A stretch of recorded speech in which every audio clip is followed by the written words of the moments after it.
Hello, and welcome back to another brand new, exciting episode of Video Ditch as we delve into more indie gaming as well as the games of the past, the games of the internet's past, for that matter.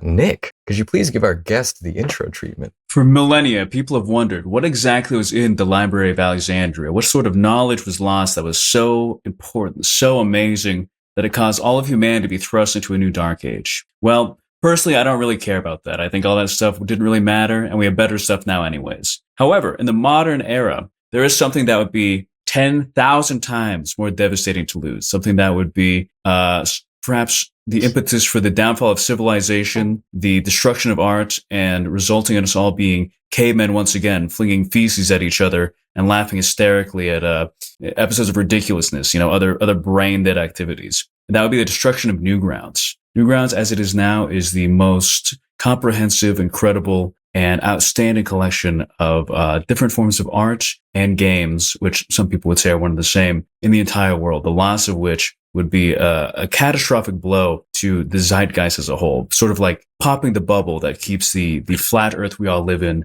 alive, really. And right here with us today, we have someone who really harnesses that NEWGROUNDS idealism, someone who understands what it means to really make art, that when you have your favorite things and you take ideas from them and you make something new, you can make something so much greater, something with your own personal flavor and style, something a little bit saltier, more sour, more sweet. The other two flavors I can't recall right now, but something new, something exciting, and something wonderful. And that is ProsciuttoMan, here to talk about their upcoming game, GiggleForce, and maybe, if we're lucky, if we can get them talking a little bit about Beetle Ninja 2. So welcome.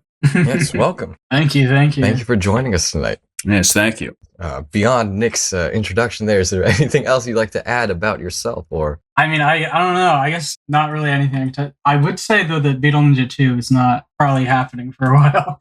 Yeah, I looked into that. I think that someone was like, is this still happening? Your VerseCon was like, not on your fucking life, kid. It's kind of funny because there's a lot of people that are like, oh, it's still happening. I think a lot of that did get absorbed into Google. I don't think Beetle Ninja 2, maybe in a different engine at some point. But you heard it here first, folks. Yeah. That's Beetle confirmation. Ninja heads, it will happen. Yeah, post Elvis, time to get out of your sleep. We need you. The world Rise needs from you. the crypt, please. Yes. Yeah. Okay, well, perfect. Yes. We'll be giving him the classic Video Ditch treatment today, exploring the past, talking about the aforementioned GiggleForce, and perhaps even looking towards the future. But before all that, I guess just, how are you doing tonight, ProsciuttoMan? I'm doing pretty good. Work's been pretty chill lately. Very good. But yeah, doing pretty well. Excellent. Well, then let's just get right into it. With us being the video games podcast we always like to ask about everyone's history with the medium. Where did it all begin for you? How did that? Where did it all go wrong? Yeah. I want to say I was probably 16 or so, and I was doing pixel art. And then I would basically just kind of annoy people, which I don't recommend anyone fucking does, because it's really. I'm on the receiving end of this now, so I know how fucking obnoxious. That's growth, people. Yeah, there you go. But I would just draw stuff and post it on Twitter, and I would bother developers that were small that I liked their stuff to collaborate with me, basically. Nice, yeah. And from that, I got a couple of little gigs on some kind of small indie games. I don't know, you probably don't know them. Monster Crown was one, and Indie Pogo was the other one. Unfortunately, I don't. And then, of course, well, yeah, that's I do know not surprised. I don't think. Well, Indie Pogo did pretty okay. I think I do know Monster I'm a Crown. fraud, everybody. Let it be known right now. I'm going to just say I do know Monster Crown, but we don't. Oh, yeah, of course you do. Yeah. Yeah. Well, they just had a Kickstarter for their new one recently, which I think went pretty well. Was it Sin Eater, Guilt Eater, or something? Something like that. Yeah, I knew I wasn't crazy. I do know what that is. But yeah, I would just kind of message a bunch of people. And then I heard back from them, and they were like, we'll let you contribute. I think they were pretty behind schedule or something, and it's fine, we'll let this guy go. Some free labor. Contribute something.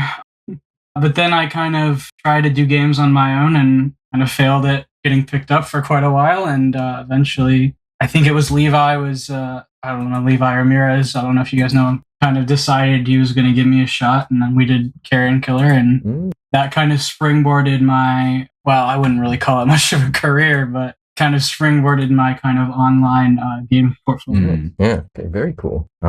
Okay. Wow. So, did you were your interests in the past always like indie games, or did you grow up playing like classic tentpole releases on console or PC, or were you? Yeah. I mean, probably I'm assuming like you guys. I grew up kind of in the indie boom. Okay. Yeah. So Fez and Super Meat Yeah, Boy, finally, someone who's willing all to that admit shit. it. That was all coming out at the time. Yeah, Phil Fish, Yeah. come on next. Yeah, please. Let's see what he has to say. Hey, he's known for being pretty quiet. Yeah. Keeps- Well, I saw there was an interview with him not too long ago that I thought was pretty funny because he's a guy who hasn't had to work in the past like fucking decade, and he's complaining about like, oh, you should kill the rich, and I'm like, you haven't had to work in fucking 10 years. You've I don't know if you're become the one very who's telling thing. me He's Yeah, suicidal. yeah. He's like, kill me, fucking do it. Yeah, he's like, it's a I'm done with this shit. Yeah. My life's too good. I don't know what to do. Yeah. You can't make art. There's no struggle. It's funny. But yeah, Indie that was boom. pretty influential for me as a kid because it's a bunch of people, quite honestly, that are like making stuff out of basements, basically. That it's competing with what were at the time pretty prestigious brands, not only for attention, but also they were getting a lot of awards and to some extent, with some of them, pretty mainstream recognition with Minecraft. Stuff like that. So that was pretty inspirational to me. And I think when I was maybe 8 or 9, I thought that was something I thought I could do. Nice. I could do some Yeah. games. I don't know, Heck maybe. Why not? All right, why not? Totally. So yeah, just kind of picked it up and slept on it for a few years. I think this is kind of a universal experience for most game developers because pretty much everyone I talk to has a similar kind of story where they're like, yeah, when I was in middle school or whatever, I would draw level designs on notebooks and stuff like that. And that's totally, I used to do the same shit. Absolutely. Then I picked up programming. I think I was maybe 16 or something like that. And I picked up RPG Maker 2003 and just kind of went to town. Yeah. I would make a bunch of shitty Yumeniki clones. So. Right on. Yeah.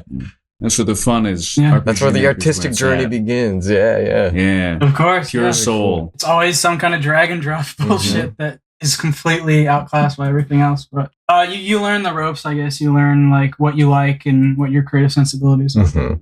I guess staying in the realm of the past, you want to talk about? Let's talk about Newgrounds. It's not. Do you want to? We're going to talk about Newgrounds. Let's stop dancing around it. Let's get straight into it. What have you got on Tom Folk? Sure thing. But I suppose more broad. If you want to answer Nick's question there, I was going to ask a little broader probe, but. I mean, nothing really specifically right now. There's a thing that it's kind of difficult to explain. It's kind of like a bunch of small games that form one big game that I've been messaging him back and forth about because there's a lot of stuff that we want to do that, I don't know. He has a lot of rules. Well, I don't know. We're trying to set up bots basically to DM people when they get achievements for stuff. That's just as an example. And we have to like talk back. I don't know if we have to. I feel bad kind of just spamming a bunch of people. So I try to clear everything. But my bad for rambling. No worries. This guy actually knows Tom Fulp. I'm amazed. He's in correspondence. I was just going to ask, your history with the site and browsing it and how that kind of formed or shaped your informed your sensibilities, your comedic sensibilities, or your gameplay kind of tastes there. What was it like exploring Newgrounds? Sure. I think probably I must have been probably 10 or 11. I can't remember. Castle Crashers had just come out, so I was pretty young. Wonderful. But I saw the logo, the pre-roll or whatever, and I went on and checked out stuff. I was fucking 11, so I was doing these fucking dog shit little videos of I think it was trying to be stop motion. I didn't know what stop motion was at the time, so I would just like fucking be throwing shit around my house and posting that, obviously getting blammed. So amazing. That's kind of where I started, and then I think that account got lost somewhere in the fray. Wow. But then in terms of like what I'm doing now, I started out, I don't know if you guys know DigiMan. He is doing stuff with Sega now, but he and I went to college together. Okay, right on. And he was like, you should check this out. This would be really cool. And I think I don't know if I'd navigated there when I was about 16 or something, but I definitely had made an account and I'd posted a few things that were not the greatest when I was about 16. Yeah. But yeah, I started posting again 2019, getting a little traction. Because, of course, at the time, I'm sure you know, pre-2020, it was viewership was not what it is. Well, I mean, today it's kind of gone back, right? Has there been a renaissance? Where you can't get a lot of views. I'm not super informed on the current state of affairs at Newgrounds. Honestly, Newgrounds was listen, in the days of Newgrounds ruled the internet. I'm not even fucking with you. It was the hottest thing. It was the place you go to watch kind of, Metal Gear Awesome or fucking Left for Speed and all that stuff. And then YouTube ruined everything because people kept re-uploading shit. Nick's history of the rise and fall of Sure. Yeah, I mean, that's pretty apt. I'm old, man. I see. But now, so it's interesting. There's always ups and downs with Newgrounds. Obviously, Funkin' was a pretty big up. And I inevitably did benefit from that quite a bit because I was doing stuff that now would be considered like pretty bog standard shit, but at the time I think was forward thinking. Sorry. Yeah. Do you want us to put it on hold now? Oh, good. You want us to? I think we could take a break right now. Yeah. Oh, he's got flowers. He's got a corsage. Beautiful. And we're back, folks. Gifted these. Yes. There you go. Someone walked into your house and gifted you some flowers. Yeah, this is good. Mm-hmm. Very nice. Well, regarding Newgrounds, what about it, like as a platform or kind of culture, do you think makes it such a?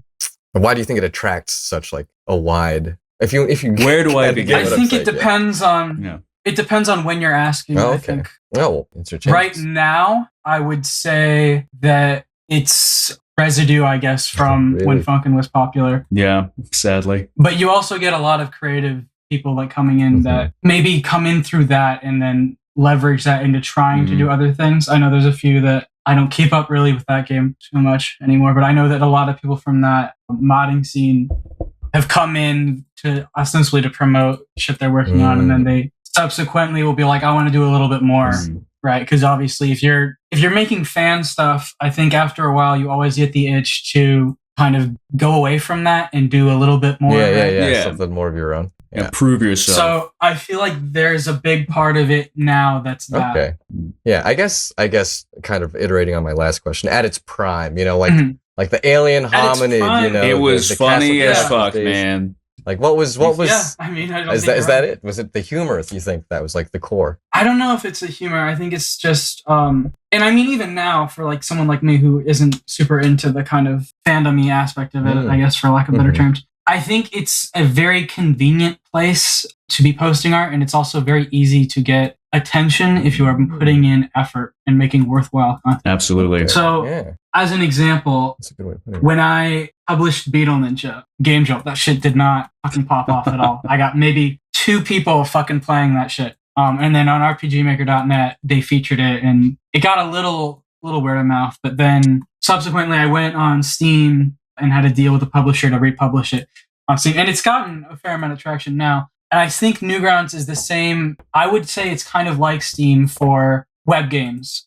in terms of that's where you're going to get your most traction. That's where most people are hanging out. Most people are congregating. Obviously, you can go to itch.io, right? And be the fucking at the mercy of some dog shit algorithm. Swept away in the sea of that's games. That's going to promote fucking Donald Trump Wear 3 or some shit like that. That's just going to get a bunch of fucking press articles because it's about a trending thing. Or you can go to Newgrounds. I guess there's still a little bit of that on Newgrounds to some extent. But there's more of the reactionary culture of that kind of like itch.io stuff is not as present. If you're putting out worthwhile content, generally speaking, you'll get front page. I'm looking right now. I'm trying to see what the games are. On the front what's page. Newgrounds look like in 2026? Shit. Look like we got Donald Trump the game 1. Fuck RFK the game. Shit. Wait. Nice. Newgrounds.com. Yeah, there's that URL in my. So watch some Strawberry Clock. My go computer back. just Go back blew in up. time. Yeah. We've got Strawberry Clock the game. Yeah.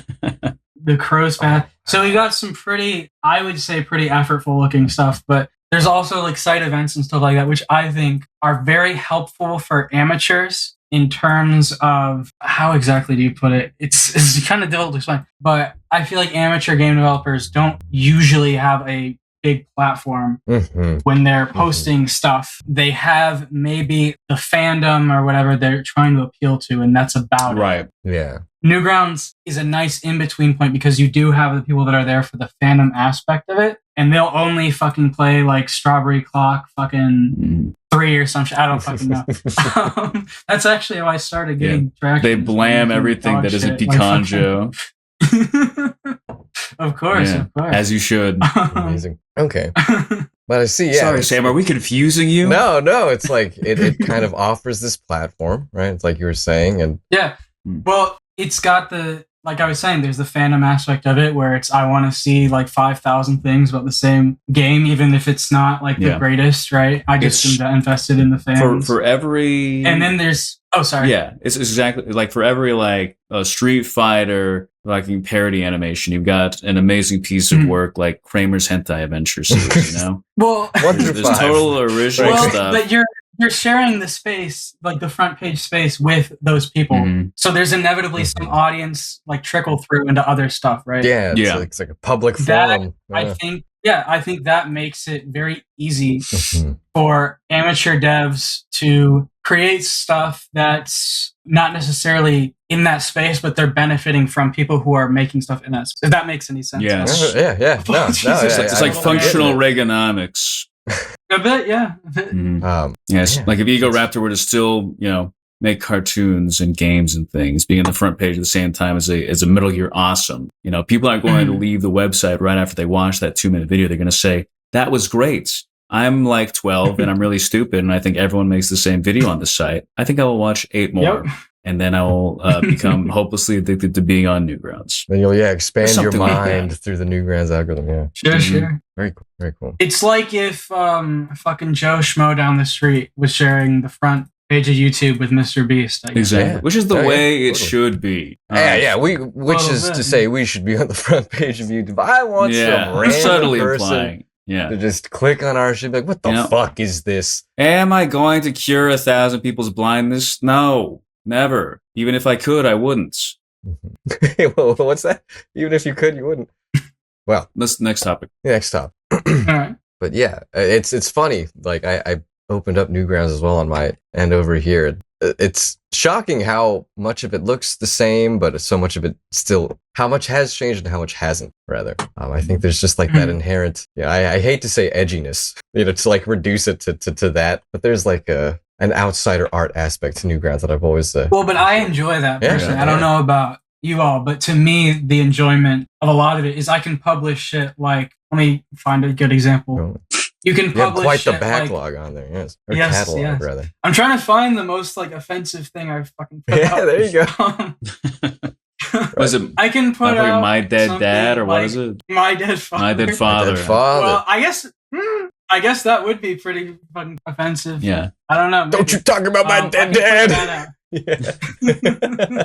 I can put that out and no one will bat an eye. I think most people, most reviews are pretty rational. Right. Someone's going to be coming there right after watching like Shit Guzzler 3, just a 30-minute clip of someone drinking liquid diarrhea. So My Dead Father is like, baby Teletubbies by comparison. It's nothing. Good programming loop, Sure. Yeah. And it's what people want. People aren't going to be like, oh my God, my sensibilities, this is so fucked up. There's no... no, because it's very different, I guess, from the kind of, I wouldn't say mainstream, but I would say like, well, it is. Certainly, I think a bit of... There isn't a shorts reel. There isn't a TikTok reel style, endless content house, a stream of shit going down your throat. You have to be... Well, but I guess the thing... too, is that you have to put in more effort. So I think that in itself, now that I'm thinking about it a little asking a little more of the user right there, yeah. So it kind of discourages this culture of mindless consumption. Yes, I'm gonna make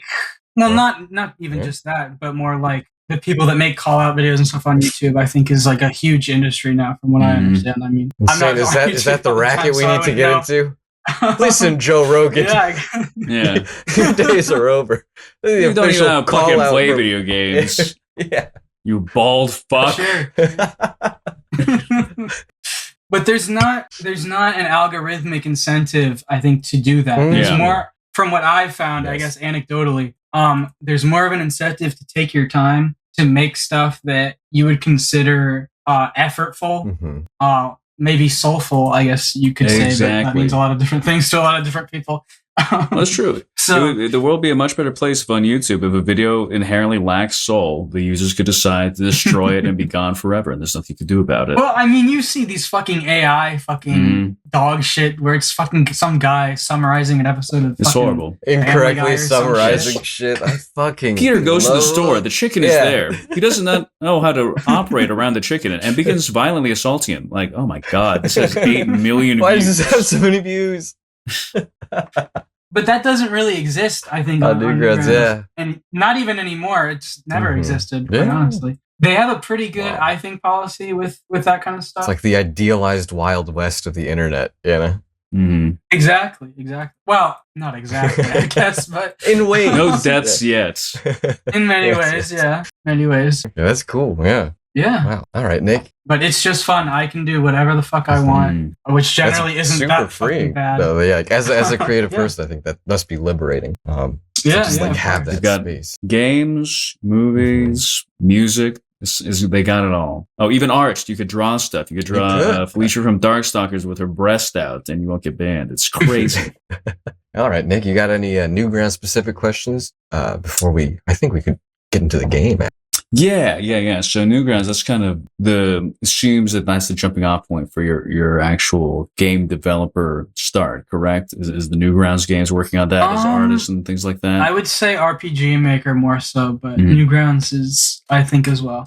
Okay, what projects was it on Newgrounds? What made you think I want to do something? I want to set up on my own. I don't want to be necessarily working with a team, but I feel like I have the skills and the ability to do something on my own. Were there any projects in particular that kind of Sure. imparted that onto you, or was it just something that was always in the back of your mind as you were doing all this? Like, God, what am I missing? What do I need to do? To As feel you full? draw the levels in Yeah. your notebook, yeah. Actually, pretty interesting to think about because I don't think I considered that. I guess I was doing RPGs pretty much entirely solo, and then obviously I can't fucking compose for shit. So I'd have people come in and make music. Ah, yes, beloved friend Post Elvis. Yay, shout out. Oh yeah, I think he and I worked together on Beetle Ninja. That was the first project we Yeah. worked together on. I'm trying to remember. I think I might have had some canceled game or some shit Beetle Ninja never 2. finished that we worked together on. Well, maybe. But in terms of trying to do more solo stuff, that really happened out of obligation, where most of the programmers that I would try to reach out to just didn't want to collaborate. They were busy with other things, or they didn't like my ideas or whatever, and I kind of had to figure out how to make stuff. Obviously, when you're starting out in any kind of creative industry, you need portfolio pieces, right? So RPG Maker was kind of my way of making portfolio pieces. Mhm. And then Mhm. I would show those to programmers on Newgrounds as kind of like proof, like I know what I'm doing, basically. Right. I'm And not a then hack. Eventually I got lucky that we ended up kind of finding a team of people that I wouldn't say necessarily similar creative philosophies, but that challenged what I thought was good design. And I would challenge what they would think was good. Yeah. And it kind of created this nice synthesis of ideas that I think is pretty fun. At least. And is that group Tunaware currently? Yes. Yeah, yes. that's wonderful. Right on, yeah. Okay. Well, before we get into GiggleForce, you briefly mentioned Sure. design philosophies there. As a player, what are some of your favorite like philosophies that you appreciate in a game? And then as a developer, what are you trying to do your best to impart to Sure. your work? What makes it all worth playing? That's the $1 million question. Yeah. And it's everyone's answer is has an different. opinion. Yeah, exactly. Oh my But god. right now, no yours is one the only answer. one that matters. Yeah, exactly. Sure. I think personally, I kind of prefer, and I know it's not like as we have this accessibility discussion that's going on now, and that's all well and good, but my kind of philosophy on that more or less is What's happening to you, Nick? that I enjoy. Oh, sorry. Nick's monitor was looking crazy for a second. Sometimes Oh. it explodes. Yeah. I'm sorry, I didn't mean to interrupt. Oh, it's all good. It's all good. But yeah, like I was saying, we have this kind of discussion around accessibility nowadays. And I think that's all well and good. And I kind of would certainly agree with that. But in terms of, to a degree, I think, because there's a lot of people that now use it to be like, they basically make their games into like paid fucking YouTube walkthroughs Mhm. where you don't have Plays to it for do you. anything. Yeah. Yes, yeah, basically. Why you look make at a Celeste. game? Or, Yeah, but Yeah, legendary piece of shit game Celeste. I agree. Finally. so I didn't think it was great. I thought it was fine. I didn't think it was, maybe it's a little blasphemous, but I didn't really think it was something that deserved as many awards as it got or accolades. Oh. It's fine. I'm also. But it was fine. It was fine. Unless Please the feel free to developer is share, listening, in which case I love it. Yeah, our favorite game, Celeste. Yeah. It was fine. I mean, most of the people that I collaborate with tend to have a similar opinion to me. But I think that when you're making something, Shovel Knight, I think, is like the perfect example. You could have all these things that Celeste does where it's got a huge fucking options menu where you have to open it up and you have to fucking read a fucking colossal spreadsheet in order to, well, not colossal. You have to read a bunch of shit to figure out how to set your difficulty right. Or you can have what Shovel Knight does where it's opt-in difficulty. You can destroy the checkpoint. You can, what the fuck is the other thing they do? I can't remember. Something with, you can take the food object, whatever. I don't know. But I prefer that, honestly, to just adding a bunch of settings. I think that you need to design with something that's opt-in terms of difficulty in mind. I mean, when you look at some of the stuff I've done, Beetle Ninja, I think, has that to a great extent with the party member system. Bird Tapper, which is probably my second most well-known kind of game, has that with the challenge characters in the map pack. I just think that's a better way of doing it personally, although I won't fault anyone for thinking the whole like settings bar thing. Yeah, totally. It's difficult to say without like basically saying that these people are fucking it doesn't invalidate your game. Sure, yeah. I guess. But there are different approaches. More diplomatic. Yeah. No, I mean, we love to hear everyone's, because if everyone had the same personal philosophy, it would not be a good, sure, environment for art to be. But I think the problem now is kind of that there's I don't want to say poisoning the well because that sounds a little malicious. There's a lot of kind of game design kind of influencers. I should say. The bad actors, yes. Yes. Well, I wouldn't say they're bad actors. They have their own philosophies, and that's perfectly fine, like I've said. It's just that their reach is much greater than the average kind of. Okay. I misunderstood. I thought you were talking about like the culture war people. You're talking about like No. I get you now. Not at all. No, there's game design kind of YouTube people that they'll make these videos like this is the greatest fucking thing ever designed. Yes. Yeah. I was just talking to my wife. They also have. I was like, I hate it. People. It's shit. But they have infinitely more time, I think, than I, as someone who's making games, it's coming from a very privileged position. Discuss that. Yes. I don't know if it's a privileged position. I think they're just in a different field. I think that they like making videos about games without really understanding what goes into making the game, and they realize that if they say something like Piglet's Big Game is a greater survival horror title than Silent Hill, people will click on it. Sure. I don't know. I would say it's like a sushi chef getting like critiqued by like a baker. Yeah. I mean, baking, I would assume, I'm fucking not a culinary expert by any means, but I would assume that a baker's job is not as involved as like a sushi chef's job. And it's a different medium inherently. And one is better than the other. Maybe some people think one way, some people think the other. I could do sashimi all day. Making stuff that's designed to get clicks and is designed, like you said, to generate kind of a discussion about what game is better and kind of hyperbolize their opinions. Whereas what I'm doing, maybe it's a little pompous, but trying to make something good. I'm as a designer, as any game designer is, I'm putting kind of my money where my mouth is with it, instead of just saying like fucking, what's the fucking Mark Brown thing he said about Doom? Doom isn't good because you have to learn the combat system. The Game Maker's Toolkit call out. Here it is, baby. We're calling you out, Mark Brown.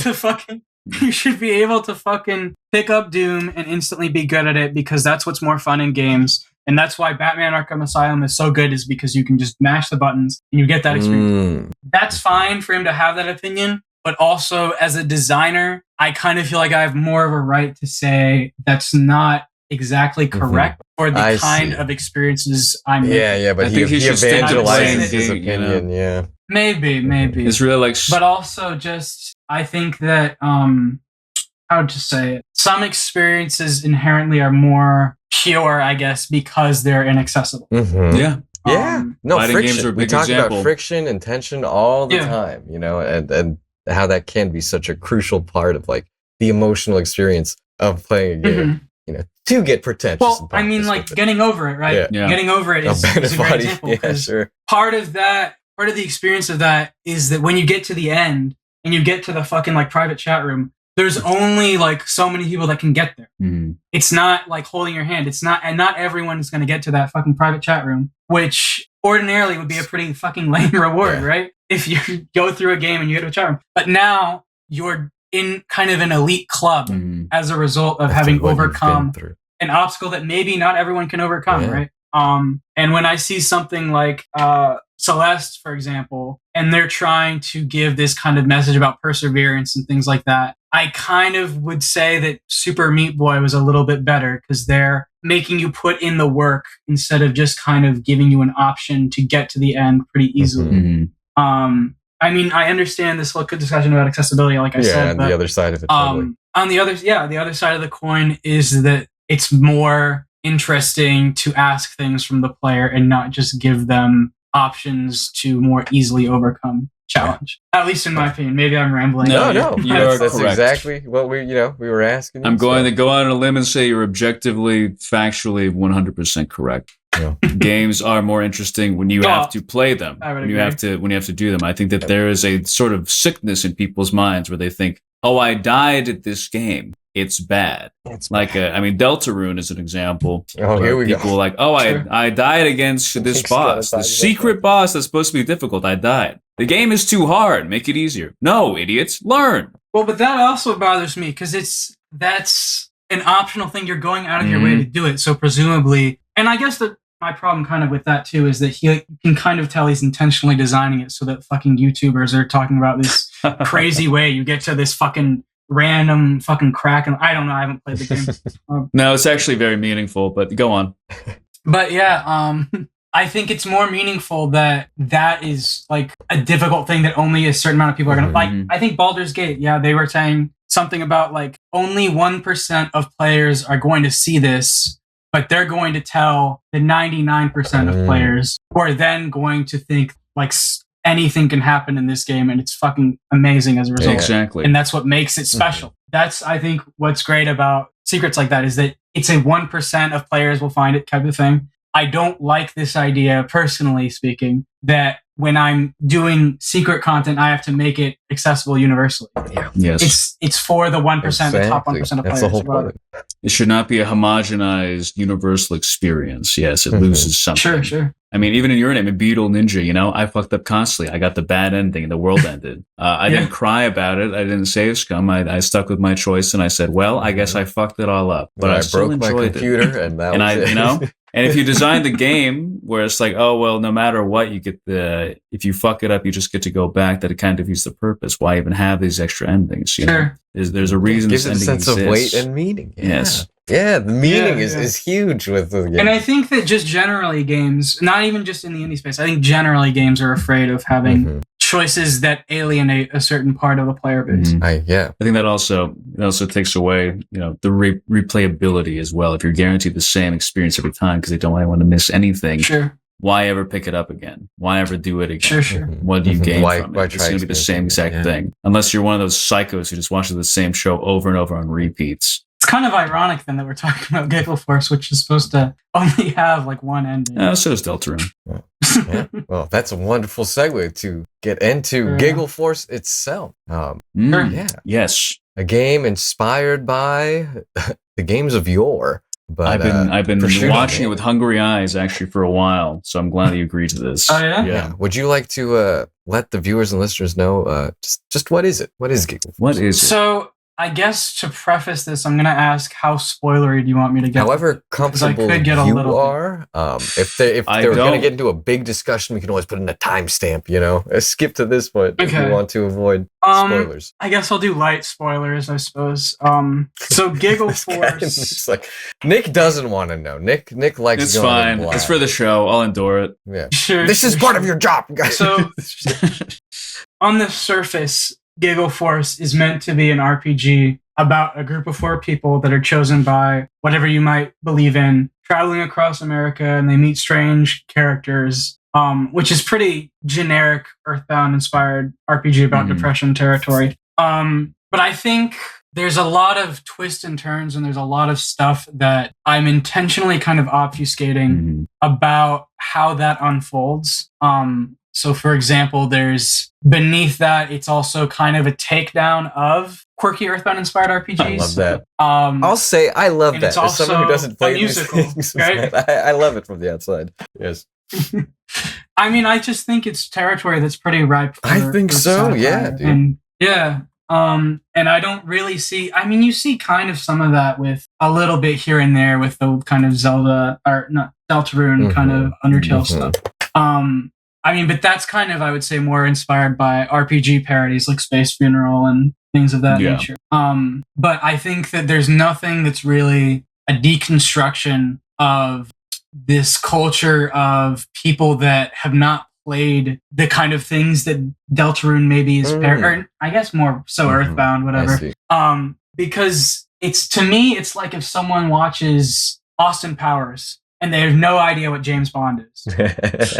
I have no clue what the fuck they're getting out of it. I mean, maybe I don't know. They like Mike Myers or something. There's some evergreen comedy in there, I'm sure. Goldmember is a quality film. Yeah, of course. I mean, I would agree, but I also think that to me, lacking the context, unusual. is also insane. No, that's a very apt comparison, or easy to understand. Earthbound became the status quo, I guess, for RPGs. Every RPG that's coming out now is not necessarily always a deconstruction of RPGs, but they have their roots creatively in deconstructing RPGs, which is a little odd because I don't think a lot of the people are familiar necessarily with what it's parody. There's an inherent self-awareness, but they're lacking the... There's a lack of it, I think, in a lot of these new ones. Like, Deltarune, I think, does have some self-awareness because that guy's coming from a background of having done ROM hacks and things like that. I don't even like the game, and I'm going to leave it that way. There's a love for the initial game that they're actually talking about. There isn't this lack of ability to acknowledge where its starting point, or worse, almost like a derision or a disdain for the turn-based RPG. I mean, I saw the other day on Twitter some guy who's making a game that I thought was pretty good, who was saying, like, I only enjoy, generic, like Chrono Trigger, like Final Fantasy type RPGs, because Deltarune made a parody of it, which is a little odd. I mean, it's probably like kind of a thing that I could see kind of happening, but it also just like, what the fuck is, what are you getting out of it, But I'm apologizing because I've been on quite a tirade. That's what this is for. That is what the show is for. Exactly. Sure. But basically, GiggleForce is a deconstruction of fandom, and specifically of fandom of these kind of deconstruction games. I guess I did a game a little bit earlier called RPG Squared, which was more overtly that, but GiggleForce is more about, I'm trying to think of how to put it. RPG Squared is intentionally kind of over the top and flamboyant, whereas GiggleForce is a little subdued. You're exploring it in a little more nuanced. I guess there's a little more humanity to it, I suppose. I mean, when I was making it, I was living in Orlando for a good part of when I was making the beginnings of it. So I was around a lot of kind of Disney adults who I was unwittingly having a lot of Floridians. With. So of course. And then I think also, I mean, I don't know how big of fans of Earthbound either of you are. I really like Earthbound. Sure. He's a big fan. I've actually played it, man. I'm not lying. Over my head, Yeah. Don't worry. It's real. But there's kind of a lack, I think, at least, of self-awareness from the newer crop of Earthbound fans, where they don't necessarily realize that it's a little much to like be kind of talking about it as though it's this holy gospel type thing that is this kind of sacred cow, I guess. It's been mythologized in a way that perhaps for the people that have been there, it doesn't quite make sense. That's interesting. Sure. But it's taking kind of like what Conquer was to Banjo-Kazooie and applying that same thing to Earthbound. Ness is going to say the F word. Sure. Why not? Maybe I'll put that in. Finally, I've contributed to something. All right, cool. But I don't know. It was an interesting thing. I arrived at that kind of angle for it because I was starting out. GiggleForce was essentially basically just an asset pack that I was trying to sell and make a few dollars off of, because everyone is doing these quirky Earthbound inspired RPGs, and I'm like, I could make a few dollars off selling tile sets and character sheets for this. It's an easy fucking hell yeah, dude. Little hustle. It's an easy little way of making. Easy little hustle. Wow. My apologies. I'm talking a bit quicker than I can think. Oh, hey, take your time. Don't feel like you're in a rush to answer anything. You're all good. Yeah. Yeah, but I would start to post it on Twitter, and kind of halfway through that whole process, I started noticing people were reaching out with these ideas of what they wanted to be in the game. And I think at this point I was already kind of like, this is going to be a satire. But they're not picking up on that. They're sort of like, this is a fan engaging at it with face value. Kind of, yeah. Well, this is, and you see that too with like the Mother Direct stuff. Is like they're like, oh, this is a fan sequel. This is like a tribute. Yeah. Obviously, it's using graphics from Earthbound in the little trailer that we just put out. So I think that they have this assumption that it's a genuine tribute. So it made me kind of reflect on this kind of culture of people that they just want the same kind of thing regurgitated kind of ad nauseum, which in my opinion is kind of destructive to the whole medium, as kind of rude as that might sound. No, you're right. Because I'm inevitably kind of profiting off of these people a little bit. It's a pro-art opinion, you know? I understand. Yeah, maybe. But I think that going through it, I kind of got this idea that this game should kind of hold a mirror to the audience who's interested in it. So when they play it, they're probably going in for like this Earthbound Inside RPG about depression. They want to play fucking... Actually, some people have messaged me and said that they want to play it because they know Audi is never coming out, which is really fucking funny to me. But kind of trying to have a conversation with myself about that whole kind of thing, I guess. My apologies if I'm no. a little bit. It is summing up the the philosophies behind it. Yeah, but you're kind of, I guess, seeing through certain parts of the game without getting too spoiler. A kind of outsider view on it, and I'm hoping that it's not painted overtly as a negative thing, because obviously when I was a kid I was on fucking Starman and these types of things, and I was enjoying that kind of stuff, and all the power to people that enjoy that kind of stuff. But I think that it's a conversation that maybe I haven't seen in other games, and I think will be interesting to see how people react. Kind of confronting that Peter Pan syndrome or that Disney adult lifestyle. Exactly. I was going to say, Peter Pan syndrome. Very cool. You got to grow up someday. You can still appreciate these things that you love so much in your youth, but does it need to be your entire life? Does everything... Well, it's a part of you as a whole, right? But at the same time, it's kind of destructive, I think, to just want the same experience over and over again. It's like... So GiggleForce, in some ways, is trying to say, like, these games are great, but it's also maybe a little more interesting to go in a different direction. Nostalgia can be like a glue trap. Sure. Yeah. Very cool. Very interesting. So my apologies. No, that was awesome. That was great. Exactly what we want. Super. The more you can talk about your game, and the better. And the thematics of it. I appreciate you. I do want to play it very badly. If it helps at all, I want to play it more now. But I did kind of sense an underlying darkness to it, which I was excited to see. There's a bit of that, but I think that that's kind of also universal. Those kind of Earthbound. Well, but it's a different kind of darkness. That's what I'm saying. Yeah, more so than like, I really liked the fight with Gygas, so I need the ending to become suddenly serious and there's a big red demonic force. Because when I first did that when I was 12, I was like, this is the craziest shit ever. But now I'm 32. Well, no, like Lisa does that too. I think Lisa takes that kind of initial shock of like the Gygas fight and stuff like that, and it applies it universally. And I think Lisa's fucking great. Because it also takes that kind of familiar structure and it puts a very different twist on it. Yes. Whereas I would also say I liked Deltarune, or not Deltarune. I liked Undertale well enough when it came out. Deltarune I have not played that much of, so I could not give you an opinion. It's pretty good. But I liked it well enough when it came out. Although I think that it goes for more of an overt kind of tribute angle, where it's kind of remixing aspects of like Moon and like maybe Final Fantasy, things like that, to create what is kind of a more direct kind of jab at Dragon Quest and things of that nature than Earthbound was. Yeah, very cool. With that latest trailer, there were some mentions of Don Quixote. Are there any other literary inspirations kind of being brought into your game, or are there any other that have influenced your writing in particular? I suppose. Yes. Do you read as an artist? Do you read?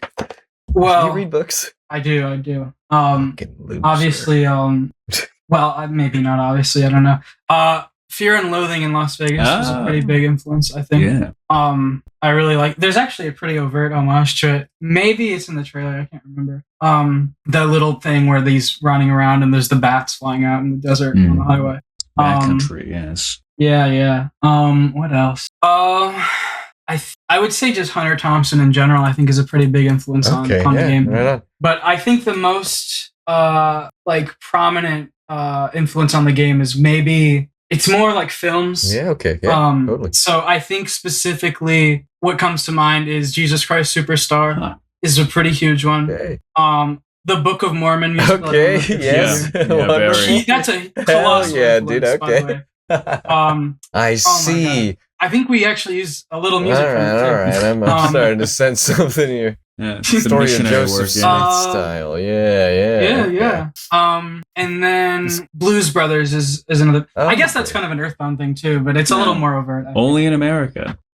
See. Oh, okay. But yeah, it's a lot of. I guess they're just generally these are kind of like road movies. Mm-hmm. So there's a certain irreverence and almost surrealism to a lot of. I hesitate to really call it a religious kind of thing, but I do guess that there's some. Like, for example, I think there's a lot of drawing from kind of mysticism in general. Spirituality. Kind of yeah, totally. Well, I guess more like there's just kind of a lot of weird pseudo-spiritual people that I find interesting that worm their way into the game in one way or another. Very good. All right. Nick, you got any more? Oh. But also, it's not like as serious. There's like a lot of SNL. Of course. Yeah. Right on. Yeah. Right, Nick, a lot of Wayne's World, I hope. I do think that one of the character sprite, I don't know if it's actually in, I might have to add them in later, but there's a pretty, like, if you know Belushi super well, there's like a pretty deep cut Belushi homage in there. Yeah, the samurai pool player or whatever. Oh, yeah, that's the exact really? fucking I'm a genius. Yeah, very good, Nick. Very good. Very nice. Good. Yeah. Well, interview's over. I won. Interview's over. I win.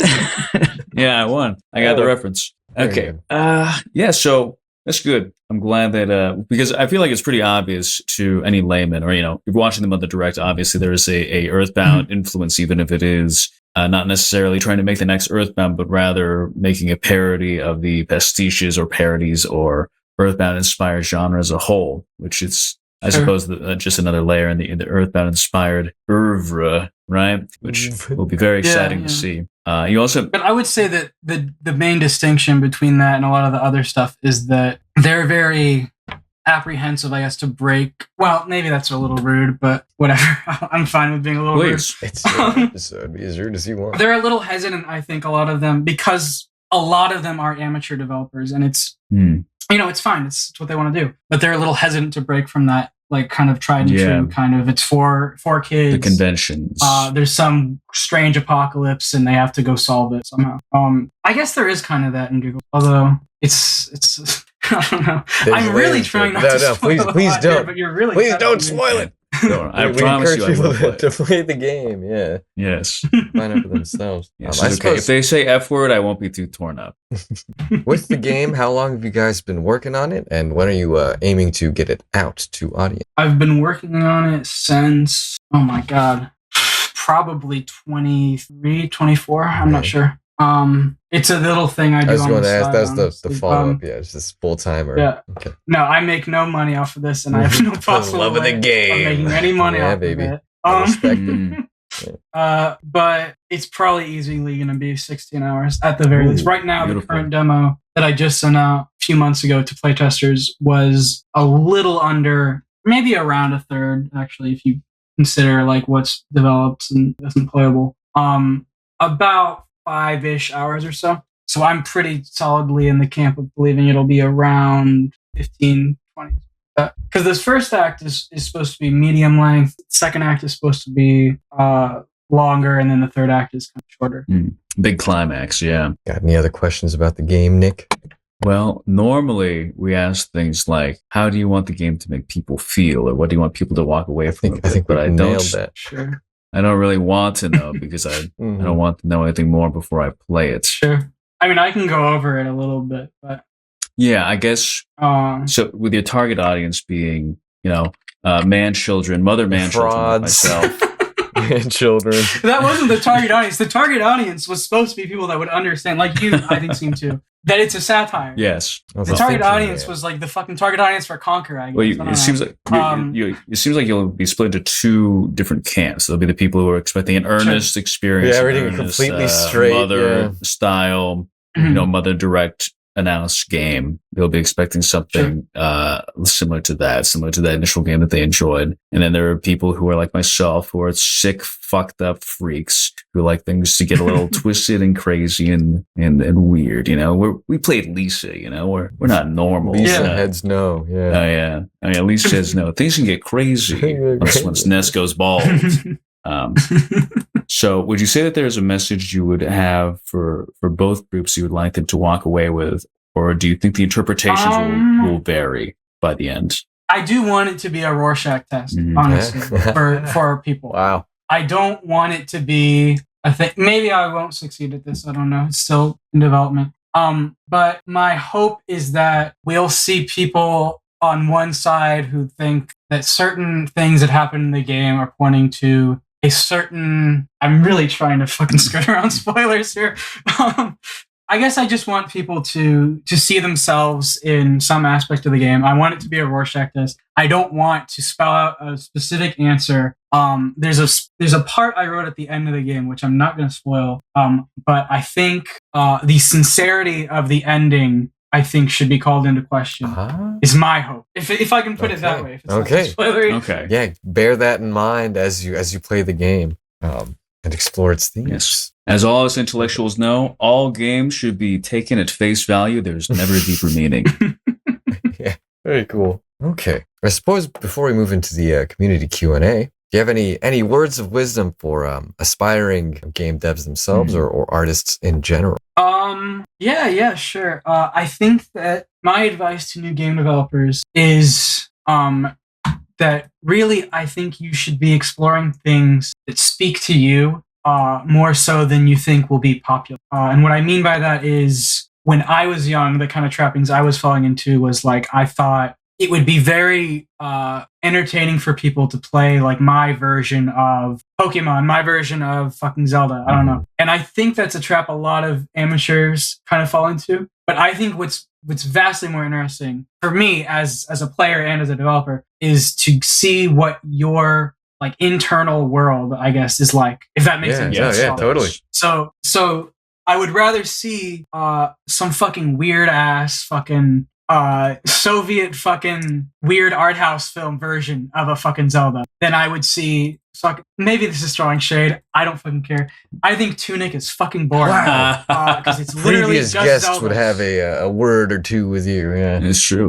Hard so that's what makes it beautiful. Yeah. Okay. Well, yeah. But it's also working for a very specific reason because it's based on a guy's experience playing Zelda and not fucking knowing how to speak English. So he's fucking translating shit. People tend to have a bastardized view of a lot of things like that where they think, oh, this is just so and such's version of Zelda. I can make my own version of Zelda and I'll be fucking rich. They aren't understanding the personal aspect that comes with that. Yeah, that's very good. That's very good. And I think that is vastly more intriguing, not only to me as like a fucking weird art person, but it's very interesting to the player too, in my opinion. And I think the player appreciates it. Yes. Yeah.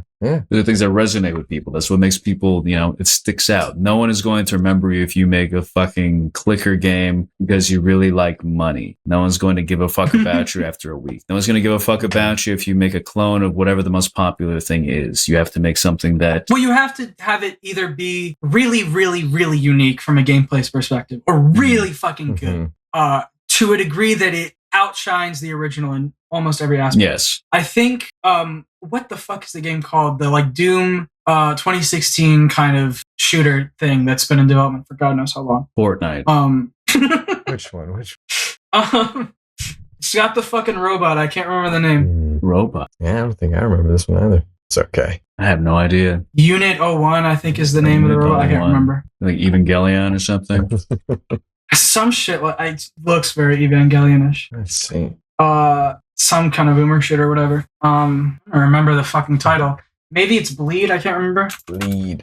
Hey, this is why we have an editor. Yeah, there's no, it's not rush. Bleed. It's not Bleed. No. Blood Omen 0. Maybe it's Iron Fury. I don't know.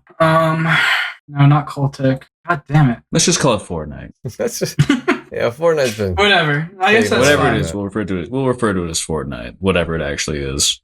But I guess my point more so with that is like they're a very rare example where they're actually doing it. I think actually, you know what? I'll just say Super Meat Boy because that's probably a better example, and I fucking know it off the top of my head. Yes, back to it. Super Meat Boy is a game that I would argue for the time it came out was doing Super Mario better than Super Mario was doing itself in terms of the games. So you can never really do that on your first few go-arounds. You need that experience of making these absolutely fucking weird art house things that no one is gonna fucking like. You need to make shit that's like inherently really experimental before you go back to the kind of tried and true. Like Edmund McMillan before Meat Boy was making games about fucking like penises shooting vaginas. And shit. All the blue baby shit. The guy was obsessed. Yeah, all that crap. But he knows how to design a platformer at the end of the day because he's been making You a found bunch of his shit. voice. He knows game design. Totally. Yeah, you need to understand why they're doing things before you do them. And I don't mean like, oh, you can read it in a fucking textbook, because that's what I think a lot of people take from that. You need to have done mechanics that are very weird, and you need to make them kind of in a way that people can understand, I guess. It's kind of hard to just explain. I think. But sure. I'm trying to find a way to explain it that's a little more easy to digest. Let me think. No worries. Yeah. I think you need to develop things maybe that question the formula before you can adhere to it, I suppose is a better way of saying it. Yeah. And that's just like the beauty of the beginner's mind and all that, right? Like, don't be constrained by the formula. No, fucking great analogy. Orson Welles, when he's that guy knew fucking jack shit about filmmaking. I saw that interview. He was fucking mining holes in the middle of the ground to fucking move the camera into. That's fucking crazy. If you've got a fucking professional doing that shit, he wouldn't know fucking dog shit about it. But the amateur mind has no idea about these restrictions. Yeah. So you need to make stuff while you're an amateur, while you don't know any better, that's weird and experimental and off base and off kilter and does not follow the rules, because you might find something in there that is really fucking great that the big industry people or the other indie developers around you are not trying, because they've been in for so long and they understand that you need to make a game like this and it needs to be like this because so many people will drop off after this and this and this. It's really unique and it's really different, and you need to be fostering a mindset of that before you can go into more conventional kind of art design or whatever. Totally. Very nice. Thank you for your answer. If I were to put it as pretentiously as possible, it's what puts the soul into games, you know? It's like it's that experience and beautiful. Well then. Shall we move into community Q&A, Nick? Let's see what they've got. Let's rattle it off. I've rambled for no, you're all good, dude. You're all good. And the edit will be crisp, I promise. Yeah, you're all good. Yeah. Sick. Yeah, I'm not going to come across half. Just like rambling, but no, you're fine. Zwick, if this isn't good, you're fired, editor. If it's bad. No, hold on. We don't have anyone else. Oh, actually, no. Never mind. We love you. Don't leave. I've been editing the Mag West stuff. I didn't remember how difficult it is. Actually, we love your services. Yes, please. Thanks. Okay. Do you want to start off, or shall I, Nick? Yeah. This is a friend of the show and friends in real life. He may be co-hosting the show in a few weeks. When I'm out of here. Alert. Nice. Yeah. Brackets C brackets asks, what lessons have you learned from Beetle Ninja that have helped to develop GiggleForce? So Beetle Ninja, I would say, like we were talking about earlier, that's a thing where I kind of tried to go in with an amateur mindset because I wasn't really keeping in mind what RPGmaker.net people were saying too closely. And they have a more experimental view, which probably would have benefited a little bit, but they certainly have their kind of idea of what's a good RPG and what's not. Beetle Ninja was designed kind of be a very different kind of RPG. It's kind of, obviously there's the Lisa influence in terms of the party member system, but there's also a lot of influence from stuff outside of the typical kind of RPG maker circle. I know they like Yumeniki a lot, and there's some of that in there. And I know that Off and like those kind of the classic ones, I guess, are kind of treated as a sacred cow. Whereas for me, I kind of tried with Beetle Ninja to make a game that could be used as a template for making other kind of overtly inspired work in the same way that Yume has now. Okay. And then with Beetle Ninja, that was kind of the goal. And that taught me to think outside the box, I think, in a certain way. Whereas GiggleForce, now that I know what's outside the box, is trying to go back into that box and make what I would consider to be a much more traditional RPG that has a set story that's not as sandboxy in nature. In Beetle Ninja, obviously, there's a lot of, you can choose what to do with the time you're allotted. You can fucking sleep on the couch the entire 2 weeks and just fucking lose the game. If that's what you want to do, the game is perfectly happy to let you Wonderful. do that. If you want to fucking go, I think there's a fucking flight to, I forget, I think it was Hawaii, I can't remember. Yeah. If you want to take a vacation until the world fucking ends in Beetle Ninja, you can do that. You have no fucking restriction on what you can do. I did that. I didn't even think about it. I was like, oh, sounds cool. I didn't even realize how many days I would miss. Yeah, but that's also part of it, right? You're figuring out what you're supposed to do. You can do the missions. You can play it as a standard RPG, or you can play it as like this thing where you're maybe not paying as close attention. And there's joke endings and shit like that, and that's all good. But GiggleForce, I try to keep a little bit of that open-endedness with it, because obviously the routes are much more like Pokemon or something like that, the traditional RPG, where you're going from point A to point B, and there's a set list of things that are going to happen to you.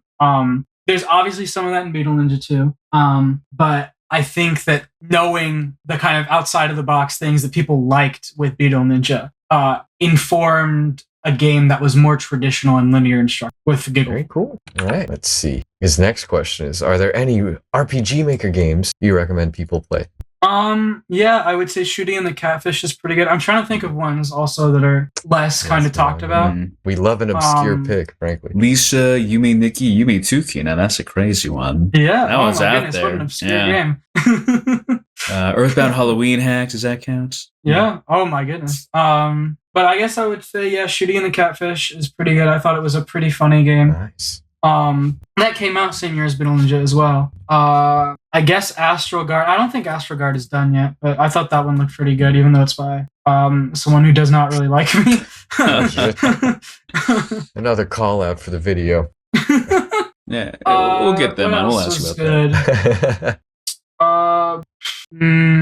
Nothing else really springs to mind. I don't think I know that many more that aren't like shit that like you would have like any fucking person off the street knowing. Like, obviously I think fucking Lisa is great. Yeah. And I obviously think that fucking like, I mean, people talk about Dreaming Mary as if it's some fucking obscure thing. It's fucking not at all anymore.